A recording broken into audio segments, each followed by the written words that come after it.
All right, we are live. Thank you everyone for joining the construct. This is episode 2, and we have a very special guest, my friend Leia. Leia, go ahead and introduce yourself. Tell us a little bit about yourself. Okay.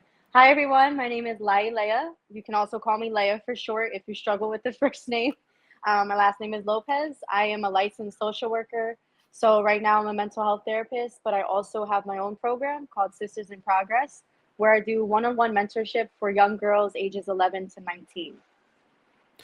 Awesome. And me and Leia have known each other since high school, and she's one of the smartest people I've ever met in my life. Oh, And for real, I'm thank not just you. saying that you know like that already, but just want to give her a shout out. Um, and my first question for you, Leia, is you know we've known each other a long time, and I've seen you evolve a lot since high school.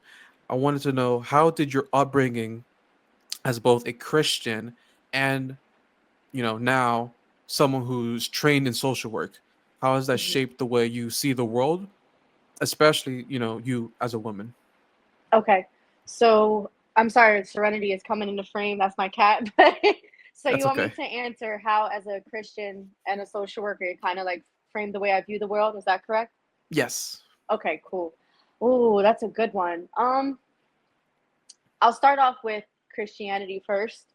I think I was born and raised in the church. I grew up in a Baptist church for a very long time, and it was like an hour or so away. I would get on the bus with the youth, and we would drive all the way to Sellersville, PA, and go to Bethel Baptist Church. And what I learned through there is that there's a lot of love in the world. I also learned that you can find community wherever you go. And I learned that I'm okay just the way I am, because I think growing up I was very introverted. Even though a lot of people know me to laugh loud and stuff, I'm actually very introverted. So I think they say ambivert if you're in the middle.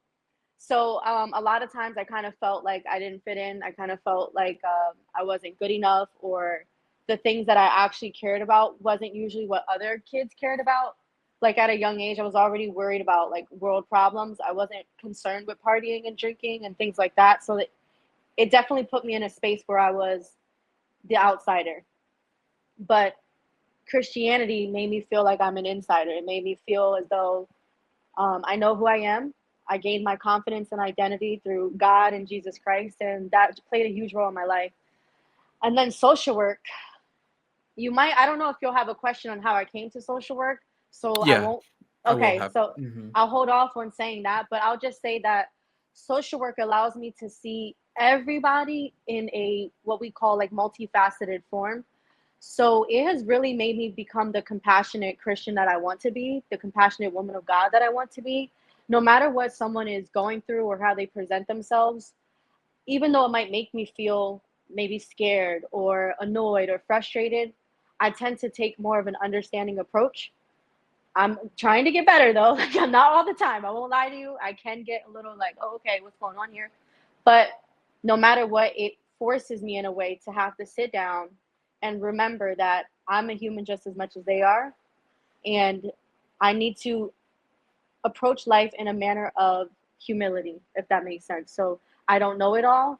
It helps me to see the world as not a know it all. And I'm humble, and I try to let others be the expert of their life and tell me what life is like for them, rather me telling them what it's like for them, if that makes sense. Absolutely. And you kind of already answered the second question I had, but I think you might be able to elaborate a little bit more. Mhm. Because my next question would be, what led you to pursue social work to begin with? And um, a follow up question to that would be, how has that education changed or deepened your understanding of people, relationships, and human nature? Ooh, man, these questions are so good, Anthony. So I have to The- start from the beginning. What were I you gonna try. say? I try. I'm kidding. Go Right. ahead.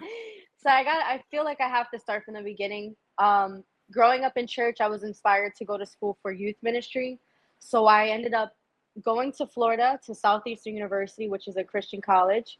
For about a year, I stayed there and ended up switching my major to special education as I wanted to be a special education teacher.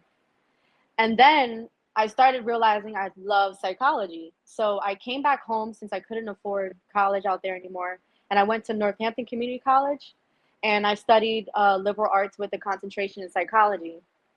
And then it was in that curriculum where I had to take an intro to social work class. And there was a book that we had to read. And in that textbook, I remember there was a line that said something like, social workers are the hands-on profession. Like we are more out, boots on the ground.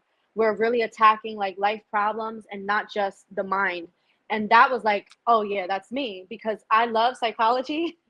If you see Lumi running in the background, I love psychology. I love the brain, and it helped me understand the brain of like how humans are wired and how they think. And at the same time, I didn't want it to stop there. I wanted to know how they think and how can I help. Not discrediting psychologists and stuff because they can be therapists too, but social workers do take a entirely different aspect of that style. So it was in that class where I was like, I think I want to be a social worker. So I ended up going back to Northampton again for another associate's degree in social work and continued on to get my master's from Kutztown University. That's how I Which became a social worker. which I think if I remember correctly, you graduated last year, if I'm Yes, correct. with my master's. Yep, 2024. Yes, I remember. It was such a big deal. I was so Excuse proud me. of you at that time. Oh, thank you. Always, of course. Um, Now, I might save this question to the end, but let's see if you're willing to answer this question early, if that makes sense. So Okay. I know a little bit personal stuff. We've had very deep conversations off camera. You know, Hmm. from our own personal trauma, relationships, and whatnot. Um, Yes. you yourself have been engaged twice, correct? Yes. Yep. Okay. And now looking back, how did those personal experiences combined with your social work background, right? How did it shape what you've learned about love and relationships and God's timing? Mm, man. I know it's a deep question, Yeah, it is. because it's because this channel, right? It's all about truth and retrospectiveness, which I feel like not enough people do. Hmm. Um, and I want this channel to be a channel based on people looking within instead of just. I saw your your cat is so cute. This is Lumi, everybody. I'm sorry. Love it. Go ahead. No, it's okay. Um, I think my dog's gonna enter the room in any second now, so we'll have some company as well. But I really want, you know, if it's too personal, that's fine. I just want you to know that this is a safe space, and um, it's important, to just be able to reflect back on the past. Because if you don't, I Yes, feel if we don't reflect on our past and confront our trauma, we can never push forward and heal from those experiences, you know? absolutely. Yep. And, you know, do you feel like those experiences have I'll get some more curious, like do you feel like you've learned anything from those experiences? Being engaged and, God's timing and, how you view love in your own personal For viewpoint. sure. I would say yeah. And, I don't mind going into detail if you want. I will try to keep the story short because we could be here all day. But I got time, but I okay. know. So my answer will be intertwined with what I went through.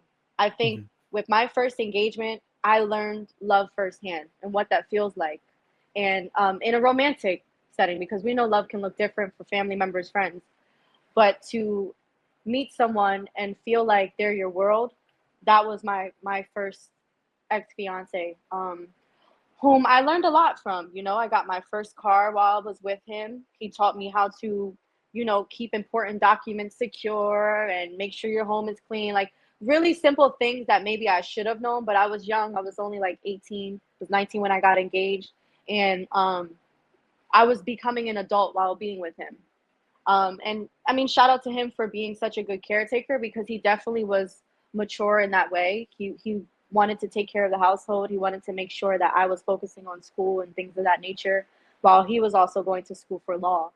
However, what I also learned is that when you don't deal with your trauma and you end up in these relationships, you can bring the worst out of each other. And that relationship, unfortunately, became physical, where we were hitting each other. Um, and I didn't understand it at the time. because in my mind I thought that was love, from things that I grew up and seeing or whatever the case may be. And I'm just like, oh, okay, this is normal, until it didn't feel normal anymore. And I'm like, this is not okay. We practically hate each other. Um, and unfortunately, it put a sour taste in my mouth of what love is. And I started to think that maybe love wasn't real. Maybe it's just a facade. And like, if this is what love is, I don't want it. You go through all of these um, mental tormenting type of thoughts that it's just like you don't even know how to get out of it. But I started working as a housekeeper. Me and my ex fiance had now broke up, and like a year later, I start dating this other guy that I was working with as a housekeeper. And he's my second fiance, and he taught me what being in love feels like. So I loved my first ex fiance, but I was in love with my second, and we were together for 5 years, and we were going to get married. That was like the epitome of what I want for my future. And then, of course, like I want my own healthier, different things. But we were best friends, like literally. One wasn't without the other. We got each other. We can finish each other's sentences. We can laugh at the most stupidest of things, but we understood, and like it was really fun until it wasn't. And Yeah. unfortunately, what I learned in that relationship was love has to be maintained, and love has needs that have to be met. Um, and that love is not the only thing that keeps a relationship together. And I had to learn that the hard way, because throughout our relationship, I started having some health complications. I wasn't really like interested in having sex anymore, if I can be, quite honest. And that caused my partner to feel neglected in his needs. And of course, he can tell his own story, so I'm not going to really put words in his mouth. But from what I know and what was told to me, his needs not being met kind of gave him like a push to cheat on me. So he was sleeping with another girl, and when I found out, it broke my heart. Like, I plan on writing a book one day about my life, because when I tell the story, everyone's like, this is crazy, because it doesn't stop at cheating. It's, I move in with her, I continue a relationship with her, and I get her pregnant. And my sister had bought my wedding dress for me already. I had the date already planned to get married. So there was so much that was like, it broke me. And that's when I knew for sure that love hurts, because I wasn't eating. My brother would come over, wash my dishes for me. Like, I was just completely broken. I lost a lot of weight and everything like that. Even in that though, I still see the beauty in love, and I see like how when you show up as your best self and healthy, and you work on yourself, you can avoid all of that extra stuff. I think a lot of times what I'm learning through love is that broken people seem to want it the most, because Hmm. we don't it's a way to kind of ignore your own problems, if that makes sense. So it's like, Yeah. okay, yeah, I'm hurt that my dad left me, I'm hurt that I was abused, but I also want to feel connection, because I'm not getting that. So I go and find this person who's giving me connection, but not working on what's inside. And so then you see it show up in your arguments. You guys are hitting below the belt, you're hitting on each other, you're cheating on each other, you don't have discipline, you don't know how to commit, because it requires, like I said, maintenance. You can't just love and think that it's going to flourish if you can't maintain it. It requires a lot of work, a lot of control. I think Christianity, kind of pulling in the first question as well, social work in Christianity has taught me self-control and the importance of not always feeding your fleshly desires, because I see a lot of handsome men. Am I going to go sleep with all of them? No, you know what I mean? Like, Hmm. no shade. If that's what you want to do, you do that. But for me, there's no benefit that comes out of it besides a momentary pleasure. And I don't want to, when I'm in a relationship, I don't want to have my partner feeling like they're not good enough because I'm looking at everybody else. I'm sleeping with everybody else underneath their nose. Like, you know what I'm saying? So I think we reach the love part, and then we struggle with everything that comes after it, because of the commitment, the discipline, the self-control. Your relationship with God is important as well when you're in these relationships. And so it's like, in the second one, love taught me maintenance. Um, And if you don't mind, if you don't mind, can you remind me of the rest of the questions so I can make Yeah. sure I? Let's see. It was what did you learn from love, relationships, and God's timing? Oh yeah, yeah, yeah, yeah, yeah. So I'll say that's pretty much the answer in love and relationships. Hmm. Um, and then with God's timing, I learned that when you do stuff on your own time, when you do stuff in your with your flesh and how you feel, it never works out, It ever, never works out. I agree. never. You know, and I've Hmm. I've learned that the hard way, and it could work out for 10 years, and you think it's like, oh, okay, I did the right thing, and on the 11th year, you divorce. Because when he's not the center of your life and your world and your attention, you have now placed your partner to basically be your idol.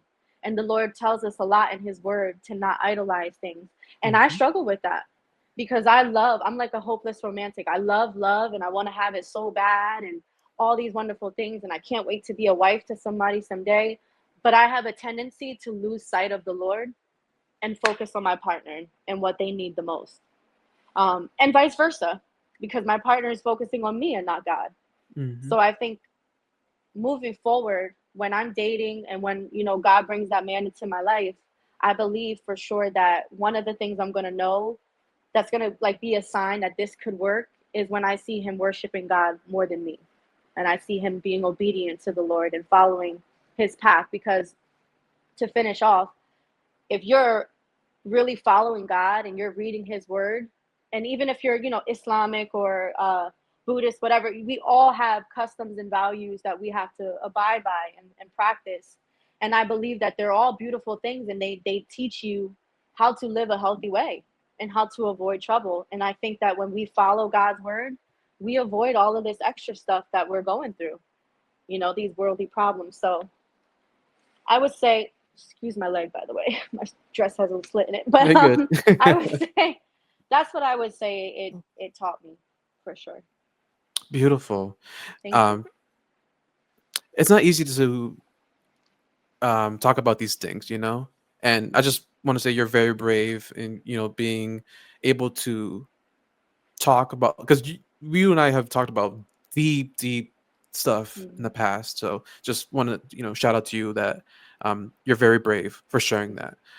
Um, Thank you for you being can't, here because of you've been the course, one that I lean on, and I'm like sending voice always, notes to you, crying. So I appreciate you. of course, always. Now you kind of already answered my next question, which is great. You give like the questions as amazing as they are, which I don't just they are, but your answers are just as great for real. Um, Thank you. I wanted to ask in relation to your values and your experiences in your relationships. Um, how would you define healthy gender roles in a relationship today? Because you and I are Generation Z. Remember? Yeah, I'm a millennial, millennial. Because you're 95, right? 96. 96. Oh, okay, okay, Yep, okay, I'm like cool. right on the cusp. Mm-hmm. Yeah. Perfect. So, because dating now is probably completely different from 2010, Oh my even gosh, yes. 2020. It's Yes. evolved so much so fast. Um, in your opinion, based off your experiences in your faith and social work, how would you define, like, I guess, what looks like a healthy gender roles in a relationship in 2025? Oh yeah. First and foremost, I believe that biologically we have natural innate things we do as women and men. I can't speak for men specifically, but from what I research and hear men talk about, they have a natural desire to provide and to protect. Hi, sweetie. And then women have I this told you natural. we'd have company. Yeah. Women have this natural ability to want to nurture and be domesticated. And as general as that sounds, to me, it's just the honest to God truth. So I think that healthy gender roles in a relationship simply look like respect for one another and what they bring to the table, because it's not as simple as saying, oh, the man builds and the woman cleans, because I like to build things and I like to decorate, and I get a kick out of solving problems. That is one thing I love about myself, is I'm a problem solver. And most women, I'm not going to say they're not like that, but when I hear men complain, that's something that most women are not like. But we're out here. And then there's men who like to be in the kitchen and they like to cook. We have male chefs. So gender roles are not so ignorantly, oh, women in the kitchen and men out in the field. That's not how it is. But for me, what I've seen that I love so much about my parents, my mom and my father, is that I watch them help each other and respect one another. And when my dad's not working, but my mom is, he's making sure her clothes were ironed. He's making sure that she's eating, she has lunch for the day, and vice versa. I was just telling somebody the other day, I'm like, when my dad is working on a car, my mom's right there sitting with water, entertaining him, like it the true definition of a helper. And I think no matter what it is that the roles need to be defined in your relationship first of all. Like that's on a you guys thing, you and your partner. However you want it to be, that needs to be communicated in a respectful way, and then it needs to be respected. So for me, it's not easy to answer this question because I don't think it's one blanket statement of what the gender roles look like. But most what I can say is, as if it has respect and honor and devotion, then that's what's important. And we kind of lack that. Like in this dating world now, it's a lot of red pill content. It's a lot of gender wars going on, and no appreciation for one another anymore and what we can bring to the table. And it's men and women. I'm not saying it's men mostly or women mostly. And it's just disgusting. Like I hear the conversations, and it's like, dang, if this is how we're gonna be, none of us getting married at this point. Like we all gonna be single because I don't even understand how a healthy relationship can be built out of these constant wars of you have to do this and you have to do that. Where's the respect for autonomy and allowing somebody the that autonomy in their lives to decide on who they want to be and what they want to do? So yeah, I would say that sums it up on what I think healthy gender roles would look like in a relationship. No, that I completely agree with you. Because in my parents' generation, the man worked, the woman would cook and clean, stay home, watch the kids. Um, and I love what you said in the beginning, where it really depends on like like the role should be addressed in the beginning of the Hmm. relationship, Yep. because everyone is different, right? And a part of me does. It's funny when I was younger, I was like, ugh, like this is when I was still like liberal, like still in that like mindset of equality. I mean, I still am, but I've seen how far we've come since then, and Hmm. how it just seems like um both genders, I feel like, just don't know their roles anymore. You know, Hmm. I feel like, in my personal opinion, men are leaders and women. Not to say they're just only submissive, but you know, there's a hierarchy, right? Of God comes course. first, and Hmm. then man leads, and when he's leading, his wife and his children will follow in Hmm. the direction of God. And I Absolutely. feel like in our society now, I feel like we've lost God a lot, you know, and I feel like that's also affected the gender roles in a sense. Um, Absolutely. Yep. so, from your perspective, do you think society makes it harder for women who want to embrace traditional femininity, whether in relationships, family, or a career? Yeah, I would say yeah because there's so much shame on women who want to stay at home and be a mother. There's shame on women who say my only goal in life is to be a mom.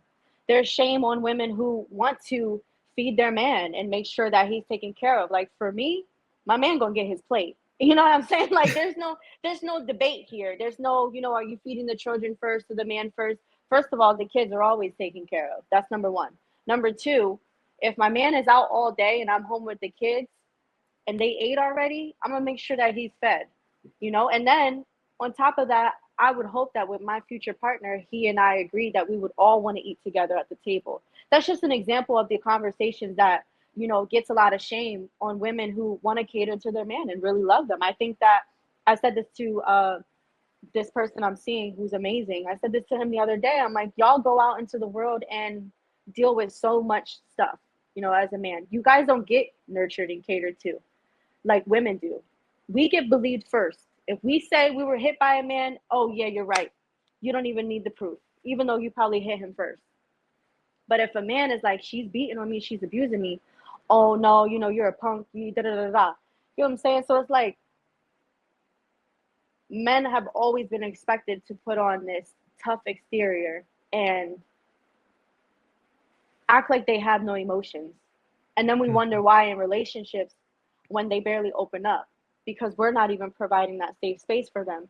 But it's sad that when a woman wants to, we get ridiculed. We need to decenter men, and it's the patriarchy and all this other stuff that I just don't subscribe to.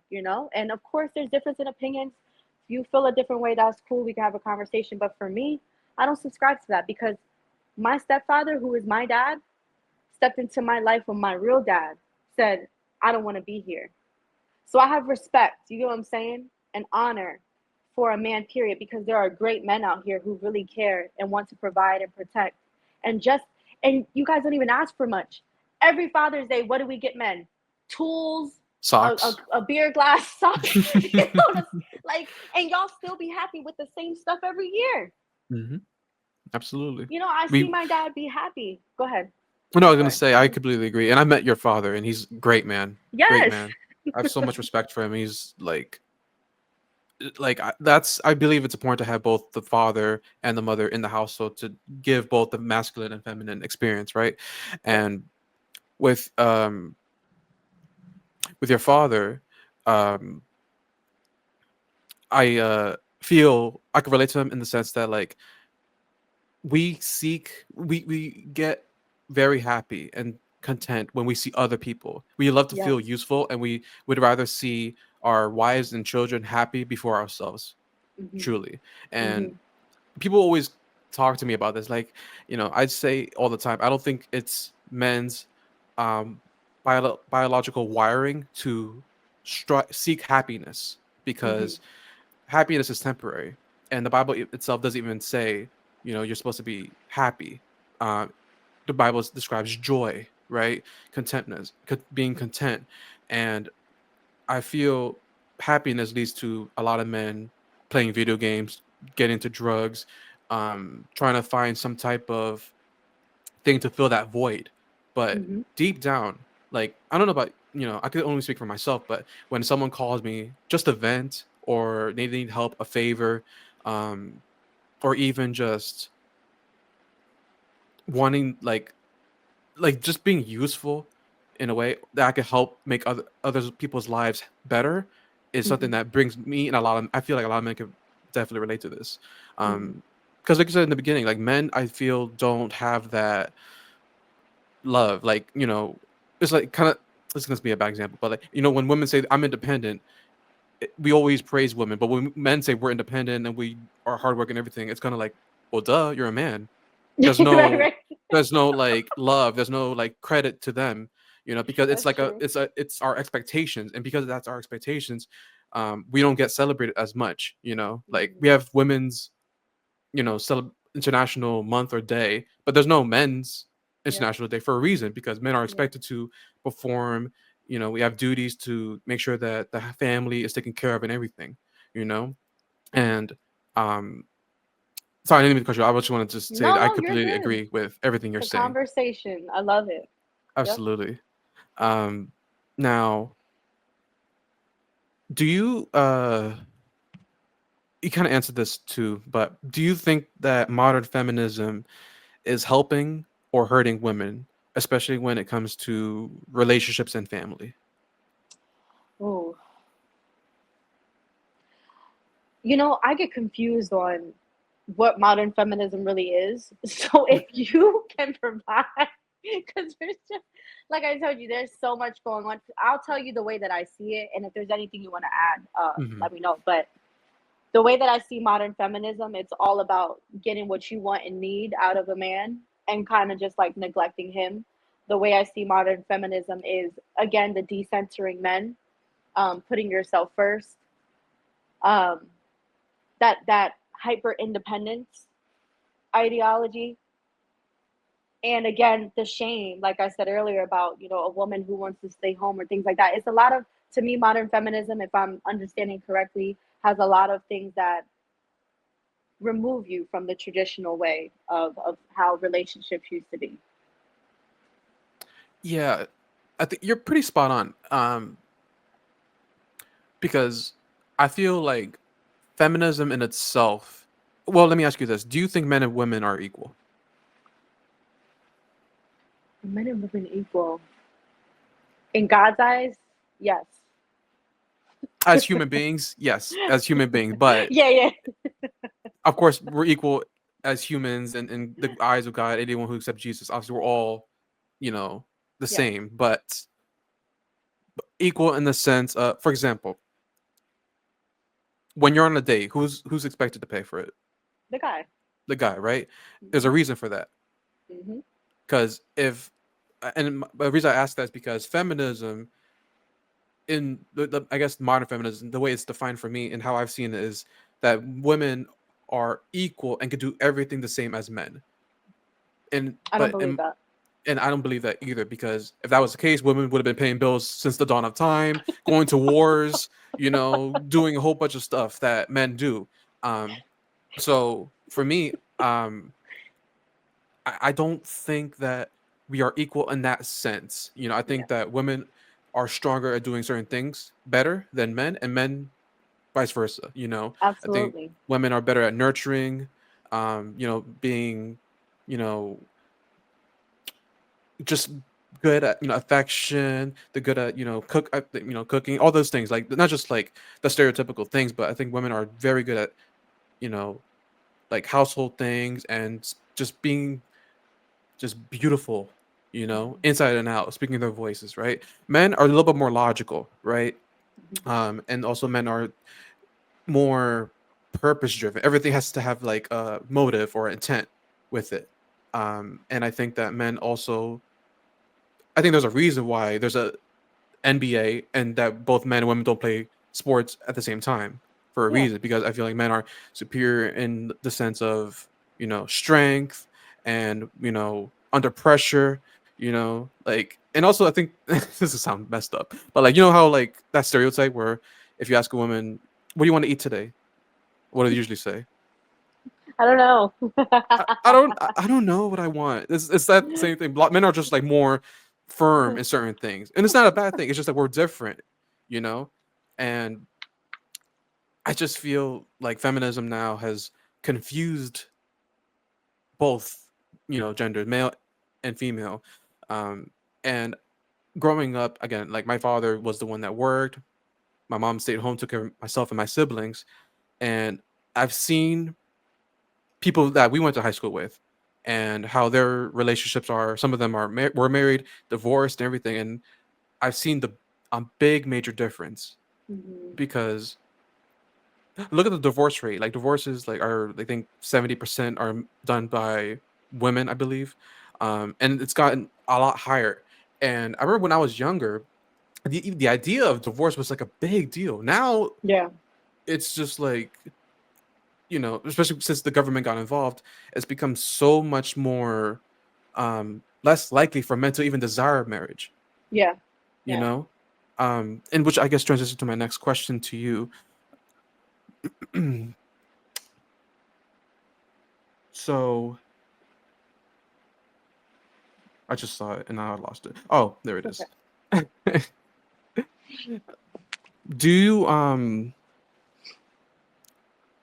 based off your social work experience, right? Mhm.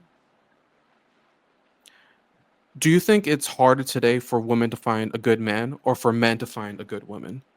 Oh my. Um. Well, before I answer that, I wanted to comment on Mhm. your what you were sharing earlier because I wanted to just say everything you said is an example of what you mentioned earlier, that we've become so far from God. Like, this is the result. Unfortunately, the confusion, in relationships and genders and this, that, and the third. This is the result. And clearly, it's clear as day when you look around the world that the devil has been in control. And God is just taking his time, and He's like, okay, I'm gonna come back. But I want y'all to see exactly why it's important to follow me, because this is what happens when you set your eyes on things below and not on what's above. So, to answer your question about what was it again? I'm sorry. You No, it's said all good. Sorry, I should have asked like if you wanted to rebuttal from you're what I was good. No saying. worries. Uh, Actually, let me ask this question instead. Okay. Do you with your background, right? How do you think men and women tend to misunderstand each other? Ooh, ooh, this is a good one. I'll start by saying one of the biggest misunderstandings that I've seen is labeling women as too emotional and men as too logical. Hmm. I think that we are both emotional. We show our emotions different, and we are both logical, and we show that differently as well. I can speak for myself because I'm both logical and emotional. And sometimes I'm too logical to where I've been called cold. I've been called, like you shut down and things like that. And it's not that I shut down, it's that I'm a very factual based person at times. Sometimes I can be way too into my emotions, but I like the facts. So, like, if you come to me with a problem and you start telling me about how you felt, it's like, let's slow down. Tell me what happened first, like the facts, then we can discuss how you felt about it. Because if you tell me how you feel, that can cause me to have a bias response, if that makes sense. Um, so the idea that men are just these logical creatures and women are just emotional is completely misunderstood and wrong, in my personal opinion and professional opinion. Um, so there's one. The other misunderstanding is that what I'm thinking of in my head is that whole conversation of like men want peace and da da da da. I think that women misunderstand what peace looks like for a man, and men misunderstand what happiness looks like for a woman. If that makes sense. Elaborate on that. So I think that I've even misunderstood. I thought that when a man says he wants peace, that meant I had to be quiet and I wasn't allowed Okay. to say anything.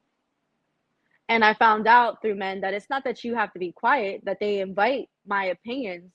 But when every day is an argument or a headache, and it's fighting and it's fussing, and I can't even come home from work because you're going to nag about something, that's not peaceful. I'm like, oh, well, that makes sense too, because when I come home from work, I want silence. Like, I don't need all the chit chat. Be quiet, like, because I think all day. I'm a social worker. I'm a therapist. I listen to problems all day. So the last thing I want is to come home and talk about work. I am so different when it comes to that. I want to come home and just go straight to doing something else. And then for women with like men misunderstand happiness, I think men think we care a lot about gifts, and that's all that's gonna make us happy, and that's not true. Um, Maybe it's just me. I don't know. I don't think I'm that different though. I feel most happy when I'm just experiencing life with my partner, and like we could just be chilling, not saying nothing. We're on a porch or we're outside and just enjoying nature. I feel so happy. If you just come home and you're like, here's a purse, and you don't even talk to me for the rest of the day, that doesn't make me happy.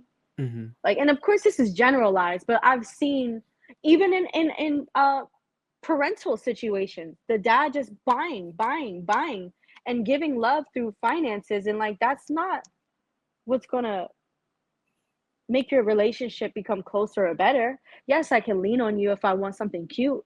Now all I'm gonna come for you is something monetary.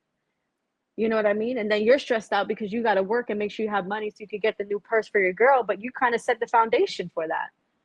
So I don't think that that's what makes us, happy. And I think that can be misunderstood by men a lot of times.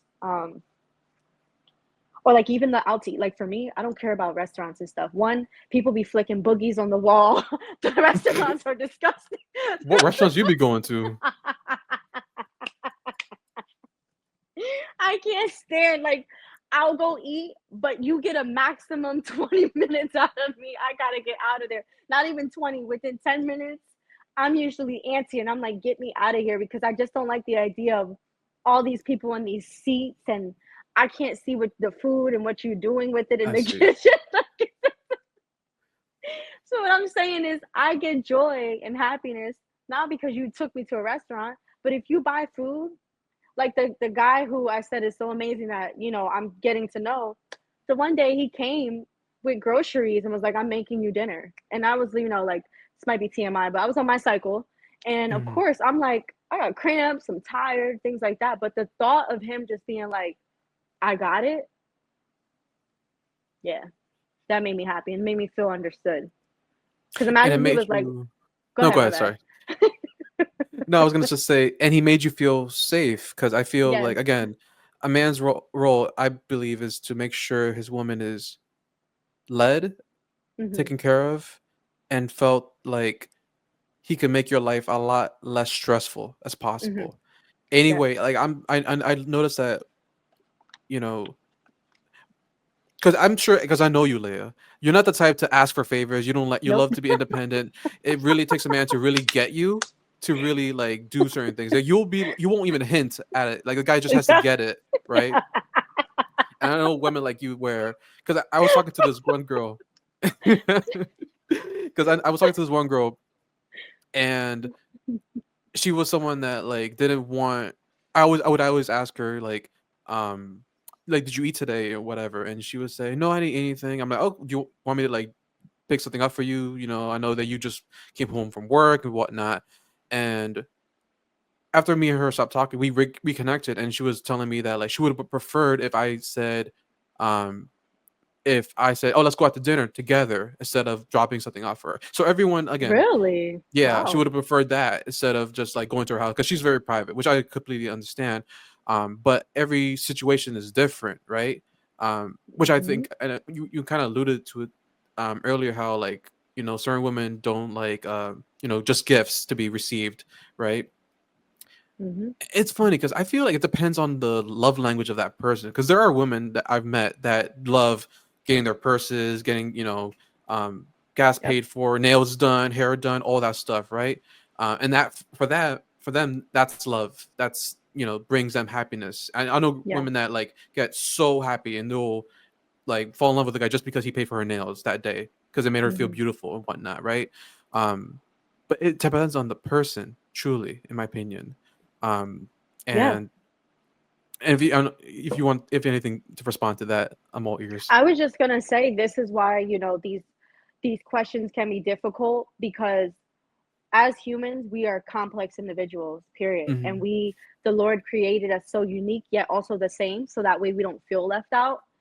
But we are our own person. So when we make generalized statements and we say, like I said earlier, that women are too emotional or men are too logical, we discredit the uniqueness of each and every one of us because we are not all the same. And that in turn brings results of judgment in your relationships and not being able to find a compatible partner because now you have already prejudged them, or you went into this date or this conversation off the bat instead of getting to know them with these ideas of, well, I'm a provider, are you emotional, da, da, da. You get what I'm saying? Because there's people really doing that, and it's like, how about get to know me? Because I believe that the same way I said earlier in my experiences that the worst was brought out of each other, I Hmm. believe when you are with the right person, the best can be brought out of you. And there are some women that might not even seem nurturing, but with the right guy, they become the most nurturing woman you could ever Yep. imagine.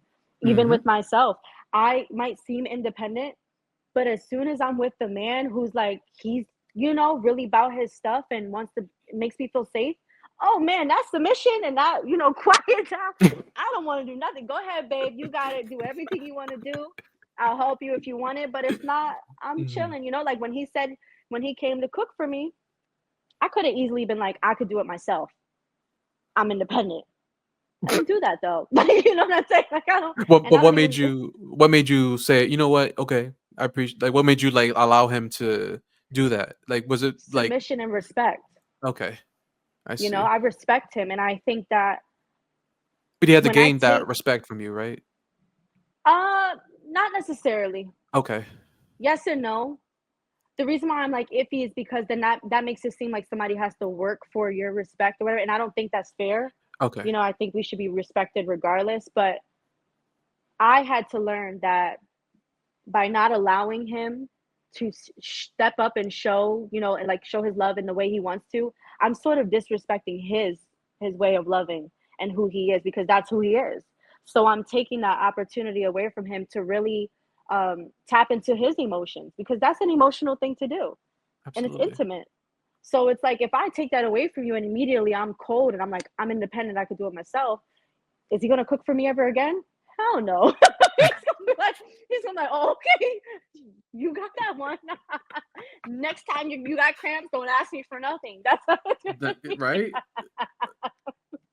You're like, man, blocked right after that. Right, right. Oh, that's awesome. Oh, Um, I was gonna my next question I would ask you, and how do you think oh, so when Christian couples, right, when they face relationship struggles, and I could say, speak for myself. I've met a lot of Christian couples struggling, like they put on a mask and pretend like they're all good, but behind closed doors, it's not good at all. yeah. Um, how do you think they should approach counseling or therapy, especially knowing what you know from social work? Ooh, my biggest thing is approach it understanding that you don't know it all. Because if you go into therapy or with any type of help, even if it's marriage counseling before you get married, and you think you know everything and that you know why your relationship's not working, you make it very difficult, not only for yourself, but for the therapist to be able to help you tap into your emotions and process what's really going on. Not saying we can't because I find ways, but like, it just makes it unnecessarily difficult. And what happens is, I'll share a fun fact that I learned by being a therapist is that a lot of therapists do not want couples because couples have a very high turnover rate because they'll show up Interesting. and they'll hear something they don't like or they don't want to put the work in and they leave, you know? Interesting. Okay. I've had that happen a lot to me. When as a therapist, if I sound like I'm on the husband's side more than the wife, she's gonna feel some type of way, and vice versa. But I'm always somebody who stands for what's right and what's wrong. And if your husband isn't doing nothing wrong and what he's saying makes sense, and you have some things to work on, I have to call that out in you. Hmm. So you have to be willing to show up. Christian couples and couples in general have to be willing to come into therapy and say, I throw the towel in, I submit, I let go, I surrender, I should say, instead of submit. And I'm going to allow you to show me what I'm not seeing within myself. Accountability, right? Exactly. You know, that's like everyone's like least favorite word. I feel like nowadays, for real. It's That's easy to hold awesome. others accountable, but not yourself. Hmm. That's true. Exactly. That's Hmm. true. So for you, Leia, it we're gonna switch it around a little bit more onto yourself.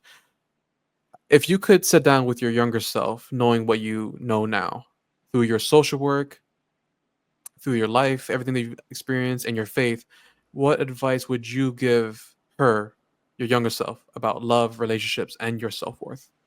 Hmm. I would tell her do not have sex. I would tell her, until marriage, I should say. Hmm. Wait until marriage. Wait until you are with your partner who's going to love you for the rest of your life. I would tell her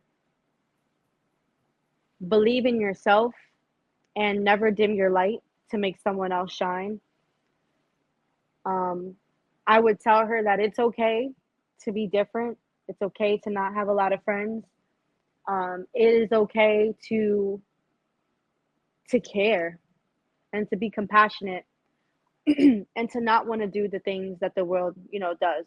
Um, and then I would tell her you're on the right path. That's That's it. beautiful. Thank you. and I completely agree with that. Um, from what you've studied, Leia, and what you've lived, what's one unpopular belief that you hold about relationships or even society that most people wouldn't even necessarily agree with, but you Mm. stand by it no matter what? This one might shake people in their Let's boots. hear it before I get canceled. Let's hear it. uh, pedophiles matter too. I agree.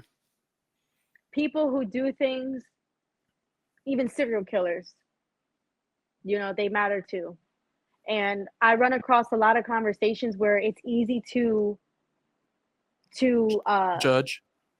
not only judge, but what I was going to say is easy to like put children in this angelic setting, and then when they're an adult you demonize them, if that makes sense. Okay. And children are innocent, they are angels, I'm not taking that away. But I noticed that you ever hear people when they're like, oh, you love pets more than humans. Like, it's easy to respect and love those who respect and love you back. Can you hear me? Okay. Yeah. Hear I'm me? sorry. Yeah. No, What's the you're last good. thing you heard? It was about children. That was the last thing I heard. Okay, so I'll start over. So I was basically saying, like, it's easy to, of course, go to bat for children because they're innocent, and put them in this pedestal of an angel, which is accurate. But then I've also noticed that it's easy to put them over adults as well and demonize adults, and as if they weren't once children too. Um, and I was giving the example of when people are like, "Oh yeah, I love my animals more than humans," and it's like that's it's kind of strange, in my opinion, and and that says a lot about deep rooted issues within people, and because we've been so hurt and so frustrated with humans that we've learned to kind of shut ourselves off and only participate and engage with those that we deem worthy. And Hmm. so we'll say, oh, there's these unforgivable sins. Oh, you lied about having gum is not the same as stealing, whatever. But in the Bible, it's all the same. It's all the same. I It's agree. all the same. So Hmm. if I lie about having sex, but I'm murdering or I'm doing this, it's all the same. So my sin doesn't it's not weighed on how bad it is. Sin is sin. So speaking from not only a Christian aspect but a human being aspect, I have seen hurt people just be neglected. And I'm not excusing behavior, because no matter what, you have to be held accountable. God holds everybody accountable for what Of you do, course. Hmm. but he also calls you to still love and help. And as a social worker, I've seen my own social worker classmates decide on who they want to help. You're Wow. not a true social worker. That's another unpopular opinion. If you can say in your breath, oh, I won't help a racist, but I'll help this, you're not a true social worker, because you don't really get to decide. Of course, you can become an expert. Like for me, I personally can't work in children and youth because I won't do well. I'll kill everybody. But and I don't mean that in disrespect. I'm sorry, because I just and not only that, I'm sorry. Hmm. I'm not trying to be threatening, but like, not only that, I would take all the kids in. I would steal them. I would steal them, because I'm not putting you in these random foster homes that a lot of kids are being abused all over again or neglected because the foster parents getting money. We hear of these stories. So for me, I would have too much personal investment, and I know that of myself. And that is one of the requirements of a social worker that gets neglected, is self-reflection and accountability. We are required by our code of ethics to reflect on yourself and see, can I even show up for my client in a manner that will allow me to. So what I will say to that is, if it really frustrates you, with pedophilia and what goes on there, then of course, yeah, don't work with him, because then you're just going to treat him poorly or her poorly.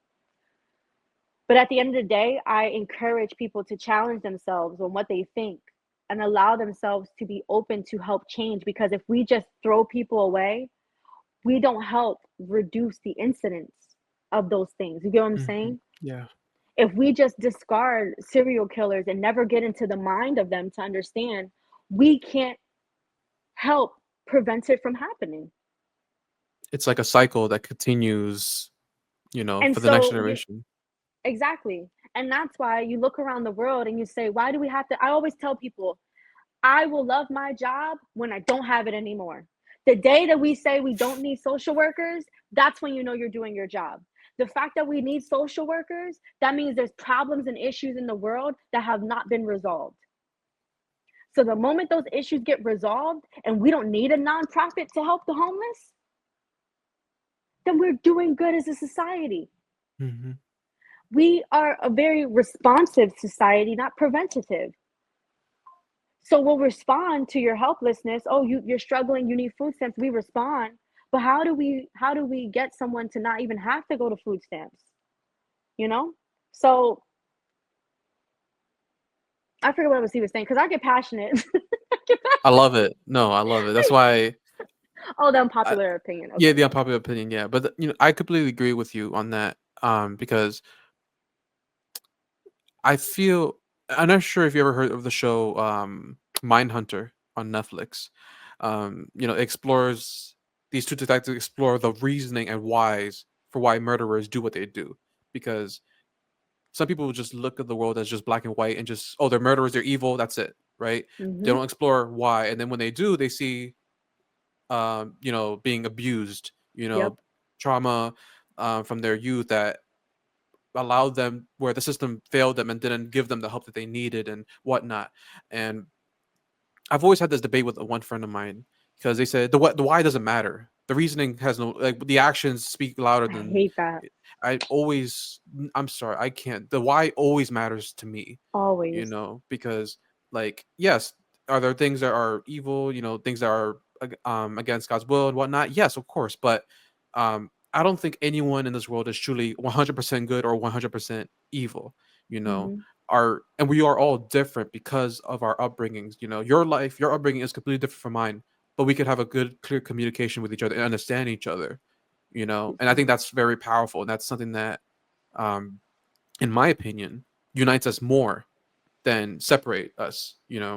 And what you said is very, I think that's very needed, and I feel like not people enough people have that type of, just, I don't know, openness, I guess, to just even think about it. People right now are probably like, "Oh, dang, she might have a point. I never really thought about it that way." So Mhm. Yep. that's that great answer there. I'm not sure if you had anything to respond to what I Mm. just said. I could go all day. So I'm trying to think. Was I gonna add anything? Yeah, no. I think that No, was it. okay. Uh, I'll follow up with my last question for you, and then um, you can shout out, let everyone know where people can follow you and find you. Um, my last question for you. Let's see if I'm stuck between these two. These are both the good questions, but okay. I'll try this one. From your own experiences and what you've seen, what's your biggest frustration with how men approach dating and relationships today?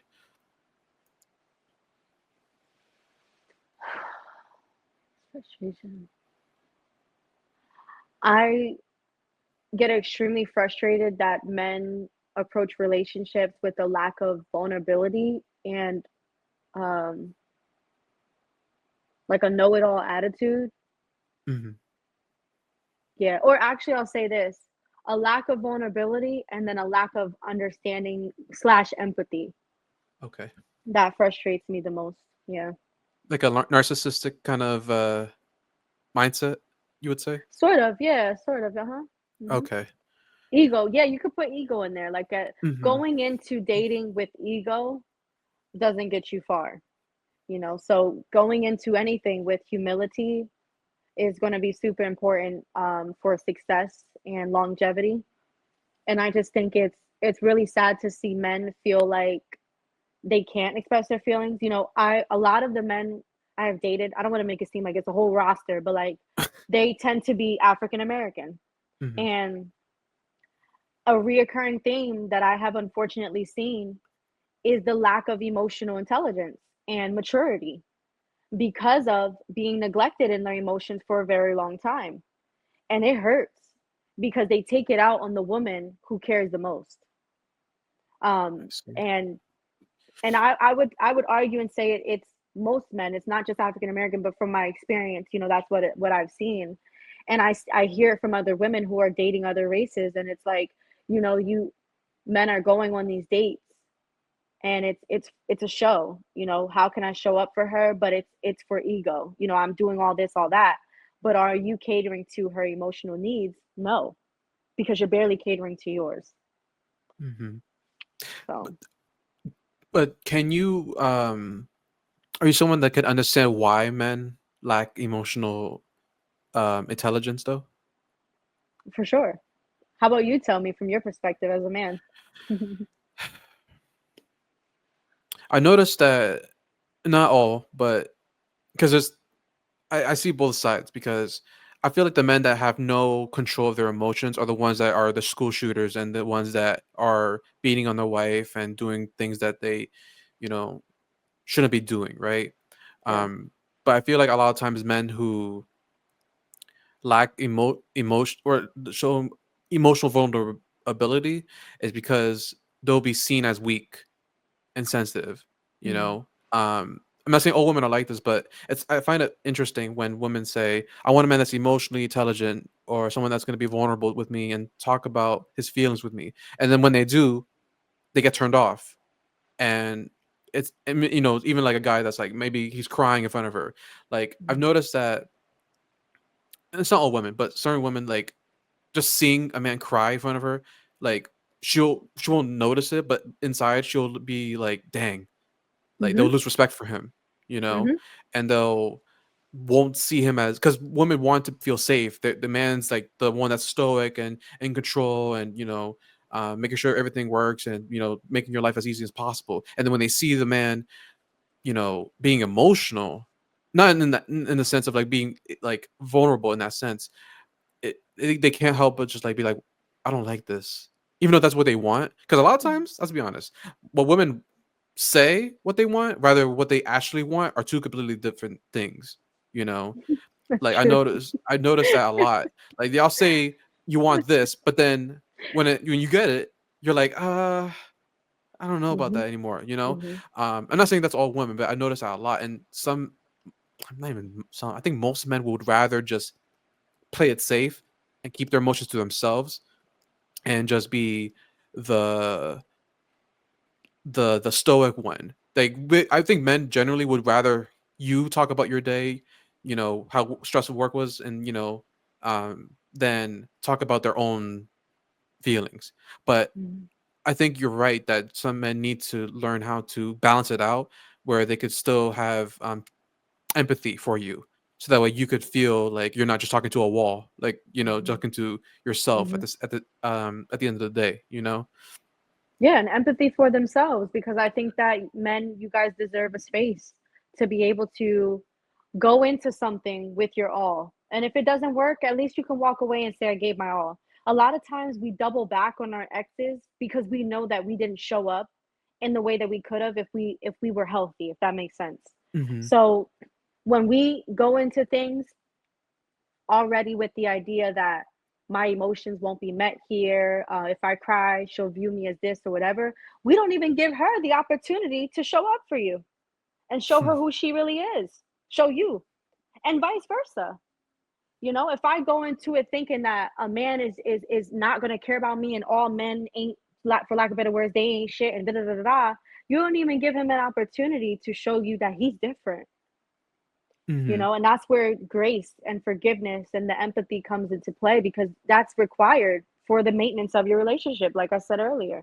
So it frustrates me because I'm frustrated not only for the men that they feel that they have to do that, but it's frustrating for the woman as well, that she's on the receiving end and maybe she's not like that, because I've dealt with it, and I'm actually not the one who gets turned off when a man cries. If anything, it turns me on. Of course, I don't want you crying all the time, because then we have to have a Exactly, conversation. that's the point. Like, Like, no, all the time is like we got to have a that's what I conversation, mean. Like, because if I'm crying all the Mhm. time too, what are you crying about? Like, everything is emotional, you Ex know? that That's the point. That's no, you. you're proving my point. Yes, because like if the guy becomes emotionally available and it comes to a point where he's like, you're almost like, damn, are you like a woman too? Like, what the hell? No, that's not what I'm saying. If No, I'm you're not saying. I know. I'm just messing with you. But like, that's why a lot of women will be like, "Dang, like you're a man. You're a man, aren't you? You're like you're supposed to be the strong yeah, one. You're supposed to be the one that's in control. Like, why are you crying all the time? You know?" And I don't agree that men should be crying all the time either. yeah. I'm just And like, all the no, time is subjective because what I mean by all I the know time is literally every day. You're like, like, oh, okay, my well, life. what's going on here? I What's know. going on here? Like there are worse things to be crying about. And they'll be crying about like something so simple too. I completely agree. Um, um,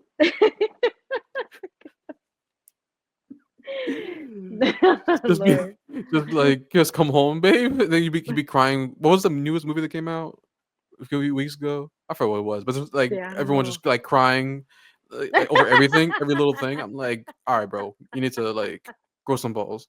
Let's keep it 1,000, you know. But Right, no, yeah, but I agree because there are some women that want that, and I also feel like certain men kind of wait and they're a bit more patient to see if that woman is worthy of allowing him to be vulnerable. I get that.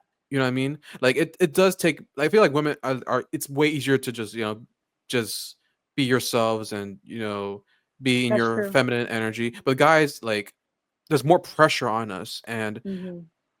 I feel like guys generally like I think their main sources and when it comes to like if they want to vent or talk about it is one God, obviously, first and foremost, and talking to their guy friends because let's be honest here. Guys are a little bit more firm and give you the truth and not Yes. care about your feelings. Women, sometimes y'all be like, everything will work out. If it's meant to be, it's meant to be. Like everything, you'll be okay. And guys don't want to hear that. You know what I'm Like a saying? nurturer in us. Yes. Exactly, and Yes. that's exactly why like I feel um guys would rather just like keep it to themselves because they don't want to hear it. It is within y'all's biology to be nurturing, and I completely it's not even like a bad thing. I'm not saying it's a bad thing at all, but most guys need solutions. They need like actual results in order to feel better. They can't just go with, oh, it's the sky is, everything's gonna be okay. They need actual like results because if they don't, then they get the bad end of it. They'll pay the consequences. Like women have the choice whether they want to be a housewife or they want to work or if they want to do OnlyFans or because their value is. And you're laughing because it's true. Like their value is they're born with their value. But men, like an 18-year-old, like Leia, you at like I mean even you now, you could get on a yacht in a millionaire's yacht easily because you're beautiful. But a man, Oh, thank you. of course, but a man, unless he's rich, ain't gonna be on that yacht. You're gonna be like, "Who are you? You brokey?" Like, no one, like the men, they have to earn their respect and value from society, the status, and all that stuff. And I just think that it's so difficult sometimes. And some men, let's be honest, I'll be honest. Yes, a lot of men don't know how to be men anymore. We've had this discussion multiple times on the phone before, and it's sad. But Broken households, broken households, oh, we don't toxic fathers. lack of a father, not having both, parents in the household, not like all these things, right? And I think that I don't blame men. I think men should be able to be vulnerable to a certain extent, but for the right person, right? I But get it. finding the right person, I feel like is, I think even the Bible says like finding a good woman is like finding jewelry. It's like very rare. It's very hard to find. Mm. And I think men you know how like you see how the guy you're talking to how he was able to just without even asking he said I'm gonna go cook for you like Hmm. men kind of and you just like you didn't ask him but he just knew you so well where you were like wow like the fact he Hmm. was even considering doing that for me and allowing my life to be a little bit easier um is something that like men kind of seek too when it comes to vulnerable availability with a woman, you know, Hmm. because I know men that like have they'll I know what it takes for a man to be vulnerable. Like a woman has to truly um show it in a way where he's like, oh wow, like are you sure? You know, you have to like, I don't know how to describe it. Like it's like the thing you just know, right? And you have to ask the right questions with the guy. Don't like if you say how was your day, he could just answer it straight up. But you gotta ask deeper questions to like really get it out of him. So, and the next thing you know, he's gonna be speaking about personal things that you'd be like, wow, I didn't even real you'd be amazed, you know. And I feel like not all women, but some women are willing to take that extra step because it's love. It's coming from Yeah. a place of, you know, trying to find a genuine connection with that person where, you know, they could be themselves without having to put on like that stoic performance. Like, yeah, you could do it out in public in front of all these, you know, peers, but with you, he feels safe and Hmm. present. And that's the other thing. Guys have so many things going on in their minds with life, car issues, everything, and women too, obviously. But with men, it's like it's hard for us to be present, truly. You know. Yeah. I can tell. Trust me, I know. Um, and something I'm hearing from what you're saying is it's a trust thing as well. Like because Hmm. you guys are protectors. Um, sorry, I was trying to charge my phone. Because you guys Okay. are naturally protective and providers, that means that you have to be weary of people, and you can't trust people right away. You can't be vulnerable right away because you don't know their intentions or whatever. And I take honestly with what you're saying, I kind of want to double back and take that back because like when the more and more I think about it and reflect on it, I can truly understand and see why men have to show up that way. Hmm. Um, because as a woman, I have seen firsthand the nastiness of women, like the promiscuity, the deceitfulness, Yeah. conniving, um, and Especially that's nowadays, too, right? Yeah. absolutely, you know, you got men, I mean, women cheating on their husband right beneath their nose, and you'll never find out, and Hmm. it's like, so I get it. I definitely get it, and I want to take back the vulnerable part. I think men can still kind of like take their ego out of it for sure, Yes, but I agree. definitely I understand not being vulnerable right away.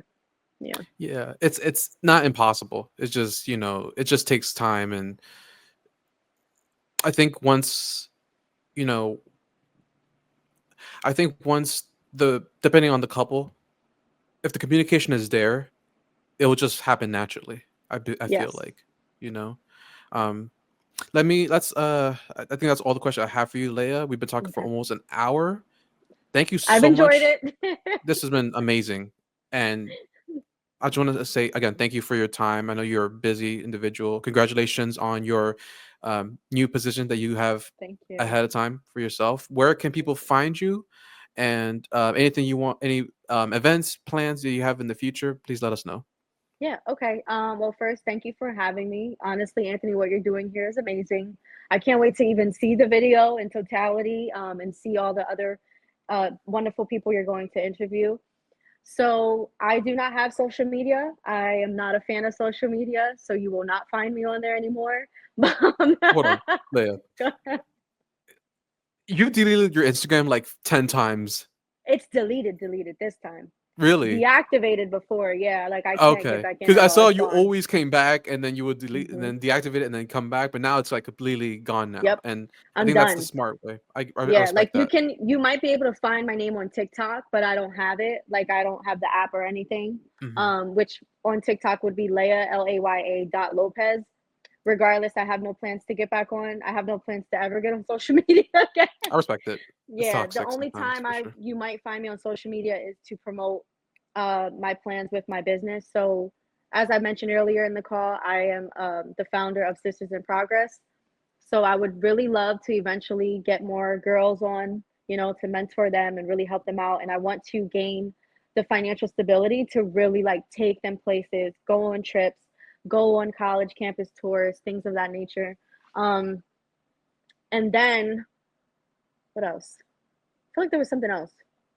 You could find me as a therapist at Move Forward Counseling. Mhm. So if you ever need therapy or you want to see what I'm like as a therapist, come check me out. I would love to help you and walk you through life.